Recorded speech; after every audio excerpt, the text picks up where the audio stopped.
Oi, meu nome é Léo Lippe, eu tenho 27 anos, sou escritor e como você deve ter visto no título do vídeo, eu sou autista. Eu demorei muito para compreender o diagnóstico, para fazer uma correlação de como isso afetaria a minha vida, eu ainda estou no processo na verdade, e esse vídeo é mais uma tentativa de contar minha experiência mesmo. Eu estou aqui com o meu laudo diagnóstico, que é bem longo inclusive, e vou tentar conversar um pouco sobre como foi o processo até eu compreender e receber o laudo. Bom, a princípio eu procurei ajuda psicológica para tratar uma insônia crônica. Eu sempre tive muito problema para dormir, desde criança, e isso foi se agravando ao longo dos anos. Então eu busquei a ajuda de uma pessoa que hoje é minha terapeuta, e nesse processo de tentar identificar a causa dessa insônia, a gente acabou descobrindo outras coisas. Por exemplo, ela notava que eu tinha uma dificuldade de olhar nos olhos, né? E eu não percebia isso ao longo da minha vida, eu achava que era normal. Porém, eu tinha um tio meu, que faleceu recentemente, que falava que eu não olhava nos olhos dele, e falou isso para a minha família, e isso ficou ali por muito tempo sem ninguém dar muita importância. Porém, quando eu fui me desenvolvendo, entrei num trabalho, comecei a trabalhar e observei algumas relações sociais, né, eu percebi que eu tinha realmente algumas questões que não estavam muito bem resolvidas. Ela percebeu que eu também tinha certa dificuldade em compreender nuances da conversa. E isso nunca tinha sido presente para mim, essa percepção. Eu achava que eu entendia tudo, porém, né, eu sempre percebi que eu era diferente, de alguma forma. Eu sempre notei que as relações sociais, às vezes eu não me encaixava em alguns círculos, até na minha própria família. Eu sempre tive muita dificuldade de ser compreendido, de ser ouvido e de conseguir me expressar também. A partir disso, ela foi analisar as outras esferas, perguntou como era o meu ciclo sociais, perguntou como eu me relacionava, como era estudo, trabalho, e juntando várias informações, ela levantou essa possibilidade de que eu poderia ser autista. E aí, quando ela falou essa palavra, eu foquei nessa palavra e eu fui pesquisar sobre. Eu passei praticamente umas 12 horas vendo vídeo, lendo artigos sobre o assunto, porque eu me encontrei muito em tudo que estava ali, em todos os materiais. Eu percebi, por exemplo, que a minha predileção por coisas repetitivas e por assistir sempre os mesmos filmes, por comer sempre os mesmos sabores de sorvete, por gostar sempre das mesmas comidas, tinha um motivo. Não era somente uma questão de gosto, era como o meu cérebro funcionava desde criança. E aí foi um dos indícios, eu fui mais fundo e foi me dando uma angústia de perceber que eu poderia ser autista e que eu tinha passado a minha vida inteira sem saber disso. Também considerei todos os problemas que eu tive ao longo da vida, que não foram poucos, né? Meus problemas interpessoais, desde a escola, desde muito pequeno, eu sempre tive uma facilidade em reconhecer padrões. E o cérebro autista, ele tem essa facilidade, né, de reconhecer padrões. E aí isso me fazia ter um desempenho muito bom na escola, principalmente na escola primária. Eu lembro que na segunda série teve um dia de aula de Páscoa, de comemoração de Páscoa, onde precisava levar um dinheiro para receber a lembrancinha, era uma cenourinha cheia de chocolate. E aí eu não levei esse dinheiro, mas a professora mesmo assim me chamou na frente de todo mundo e falou: "Olha, eu vou te dar porque você é o aluno mais inteligente", porque eu tinha realmente uma capacidade de reconhecer mais padrões, e isso não era positivo naquele contexto, porque eu lembro que assim que ela me deu a cenoura e falou para as pessoas: "Ah, você é inteligente e você é meu aluno preferido", os meninos vieram me atacar e pegar a cenoura que ela tinha me dado. Então assim, aí me bateram, puxaram a cenoura, quebraram a cenoura, pegaram o chocolatinho dentro, e eu fiquei lá, tipo, tá, é isso. E nessa mesma escola, foi a primeira escola que eu estudei que era grande, né? Tinha muitas turmas, tinha até o ensino médio. E tinha uma sirene também nessa escola que era muito alta, doía muito o meu ouvido e eu não conseguia explicar, eu sentia uma angústia muito forte quando tocava a do intervalo, né? A sirene do intervalo. Só agora eu sei porquê. E isso me gerava muito desconforto, isso me gerava... Estar na escola, naquelas situações com muita gente, com barulho de sirene, tentando me encaixar num lugar onde eu nunca cabia, sempre me gerava uma angústia. E nessa escola tinham vários meninos que tentavam me bater e eu ia e voltava para a escola sozinho, a pé, com 7 anos. Né? Tem umas questões familiares aí que não vem ao caso. Mas eu ia e voltava sozinho da escola e eu lembro que eu sempre ia correndo para casa. Porque alguém sempre falava, eu vou te bater lá fora, eu vou te pegar lá fora, porque a professora disse que você é o queridinho dela. Então, assim, eu me destacava em algumas questões e isso não era positivo. Até hoje eu tenho muito receio quando alguém fala assim, você é muito inteligente. Eu não recebo isso bem e é uma coisa que eu venho trabalhando na terapia, inclusive. Enfim, e essas coisas permaneceram por muito tempo na minha infância, né? Eu tinha alguns problemas interpessoais com a família, com os amigos.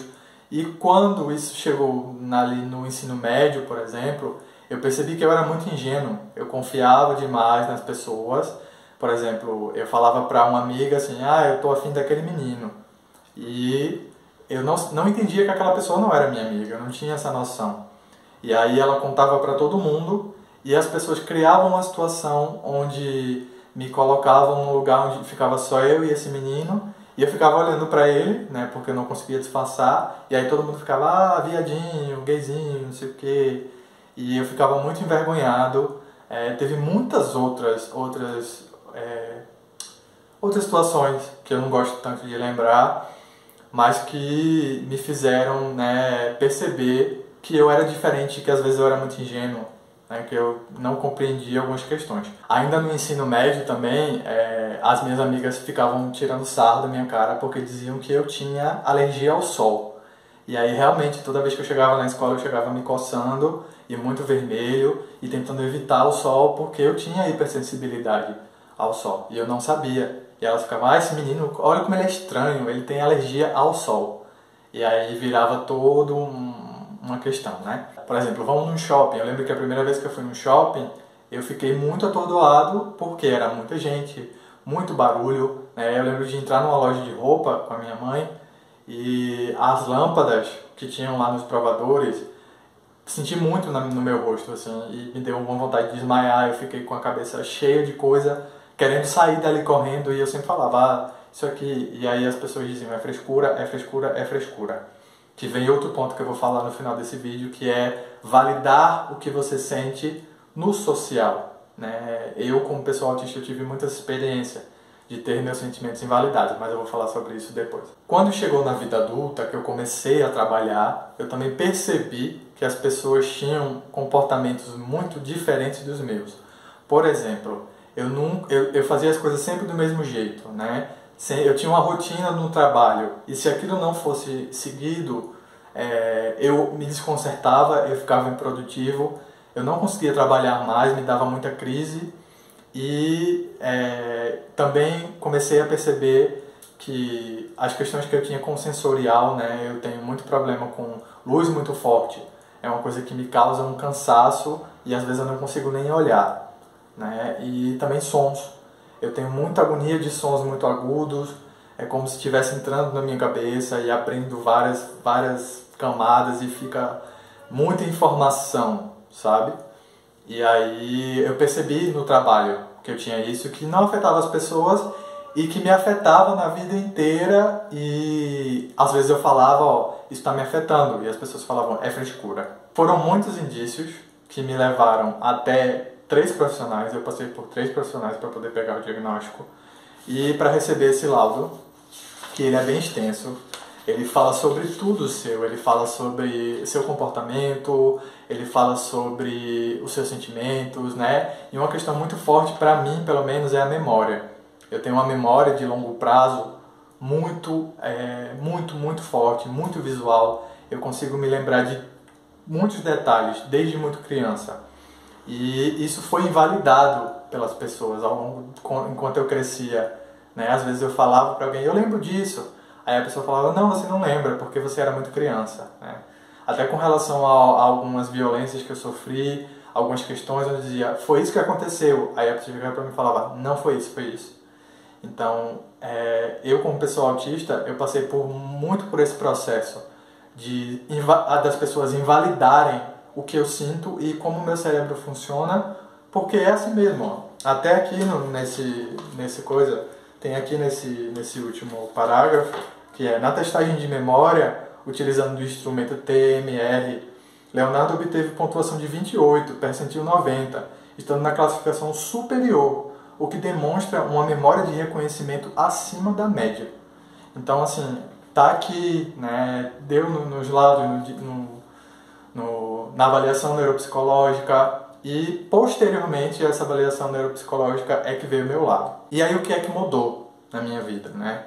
Foi um choque muito grande não saber que eu era autista, por incrível que pareça, porque eu já tinha uma noção que eu era diferente, eu já tinha a noção que eu funcionava diferente, mas foi um choque para mim compreender que eu estava cercado de muita gente que invalidava a minha experiência enquanto ser humano, que invalidava os meus sentimentos, que invalidava a minha pessoa, como o meu cérebro funciona, falando que aquilo não era verdade, que não era o que eu estava sentindo, que eu estava exagerando.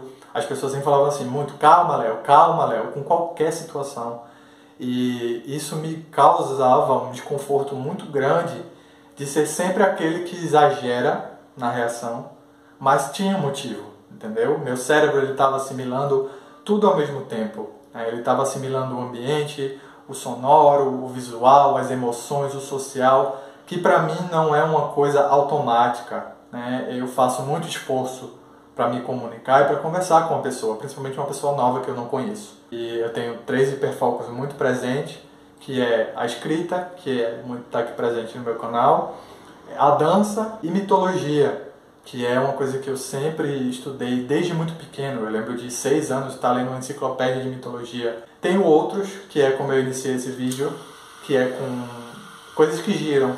Eu sempre tive apreço por coisas que giram, e eu comprei esse Fidget Toy aqui, que é para tentar aliviar um pouco essa pressão, e ele ajuda bastante. Tenho hiperfoco também em tubarões. Às vezes eu passava horas e horas assistindo vídeo de tubarão, né? Eu moro em Recife, então tem um pouco aí, né, desse espírito recifense.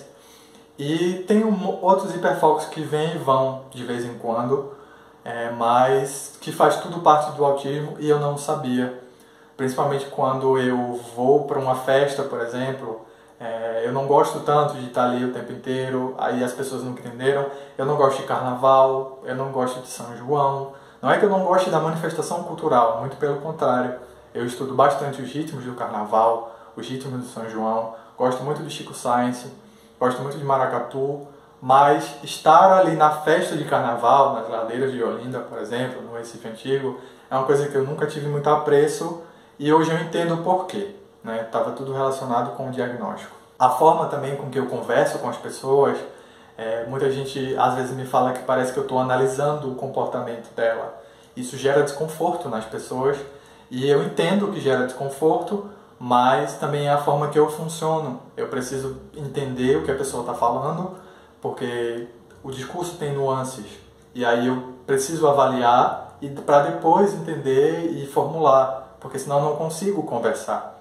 E aí, uma situação que aconteceu recentemente é de uma pessoa que era minha amiga, entre aspas, que eu já conhecia há muitos anos, e ela vinha falando coisas ao longo dos anos e me atacando e falando deixando um indireto aqui, outro ali, sobre minha aparência, sobre como eu era chato, sobre como eu falava de algumas coisas, e eu percebia isso. Só que eu não sabia me defender, né, disso, e não sabia me impor na situação. E aí depois do diagnóstico eu tive o empoderamento de dizer, olha, eu sou assim por causa disso, e isso não te dá o direito de me ofender, isso não te dá o direito de me atacar, isso não te dá o direito de invalidar o que eu estou sentindo através de brincadeiras, porque isso não é bom. Então, um dos pontos que eu vejo que o diagnóstico ajuda muito na vida adulta é você aprender a se defender. Então, como eu tinha falado antes, eu me vi no meio de muita gente que invalidava o que eu estava sentindo, e eu comecei a me defender de fato, né? E comecei também a perceber os meus comportamentos que eram nocivos para as outras pessoas e trabalhar nisso, né? Porque todo mundo erra, não é porque você é autista, não é porque eu sou autista que a gente também não erra, muito pelo contrário. A gente faz terapia para ter um acompanhamento e melhorar essas habilidades sociais. Então, o que isso aqui mudou na minha vida, né, esse monte de papel aqui, que é um laudo bem grande, foi como eu me percebo, né, principalmente para me validar, principalmente para não buscar a aceitação das pessoas, no sentido de é isso que eu estou ouvindo, é isso que eu estou vendo, é isso que eu estou sentindo, meu cérebro encontra esses padrões, é disso que eu me lembro, né? Às vezes isso também dificulta um pouco minha comunicação social, porque eu lembro de muita coisa e quando eu falo para a pessoa ela fala, não, mas não foi assim. Ou então ela fala, não, mas não tem como você lembrar disso. Porque ela não lembra, mas eu lembro. Meu cérebro funciona de um jeito diferente, então eu consigo me lembrar. E isso é válido, não preciso da confirmação externa, né? Isso vale para tudo. Se você tem uma desconfiança de que você é diferente, não fique buscando essa validação nas outras pessoas. Te digo por experiência própria. Não fique tentando, a todo custo, fazer com que as pessoas entendam o seu funcionamento, porque isso não vai acontecer, ou pode acontecer, mas muito raramente.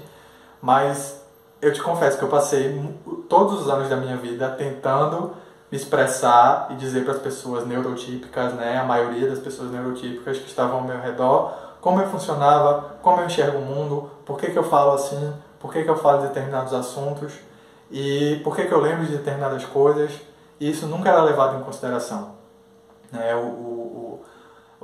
A minha experiência estava sempre indo para o lado. Ou então, e quando eu reagia a isso, dizia, olha, mas você passou esse tempo todo me invalidando, eu estou te apontando. A pessoa vai dizer, não, você está exagerando.